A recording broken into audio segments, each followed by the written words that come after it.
जीवन में तू ना वो जीवन नहीं। प्रेरितों के काम दूसरा अध्याय का 44 और 45वें वचन।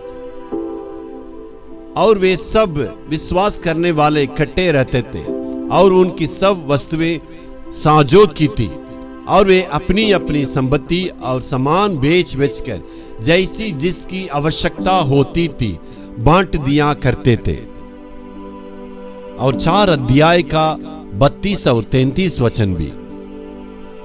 और विश्वास करने वालों की मंडली एक चित्त और एक मन के थे, जहां तक कि कोई भी अपनी संपत्ति अपनी नहीं कहता था, परंतु सब कुछ साझों का था। और प्रेरित बड़ी सामर्थ से प्रभु यीशु के जी उठने की गवाही देते रहे और उन सब पर बड़ा अनुग्रह था।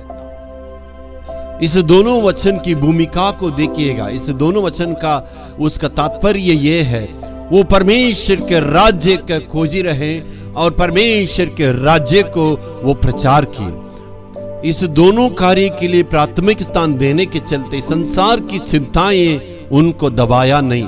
क्या उनके पास संसार की चिंताएं नहीं थे? उनके बाल बच्चे नहीं थे, समस्याएं नहीं थी, परिवार की बातें थी।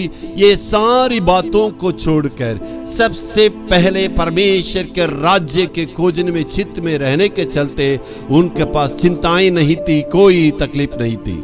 वे परमेश्वर के राज्य को ढूंढने की मकसद से रहने के चलते उनका जीवन में चिंताएं नहीं आई। इसका मतलब उस चिंताएं आने के बावजूद भी परमेश्वर उस पर जय पाने के लिए अनुग्रह दी।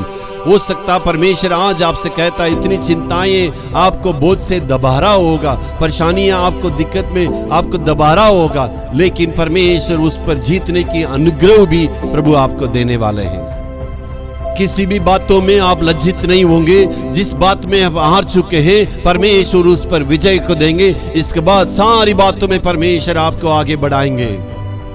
आज तक जिस बातों में आप हार चुके हैं, जिस बात में आगे बढ़ नहीं सक रहे, जिस बात में नामुमकिन है, आज परमेश्वर उस पर जीतने की या आगे निकलने की अनुग्रह देंगे।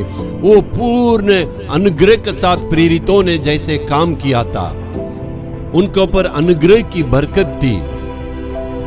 परमेश्वर के राज्य के लिए यदि आप प्राथमिक स्थान देंगे तो आपको ऊपर अनुग्रह बढ़ेगा, आप सारे कार्य में जीत पाएंगे। Hallelujah, hallelujah.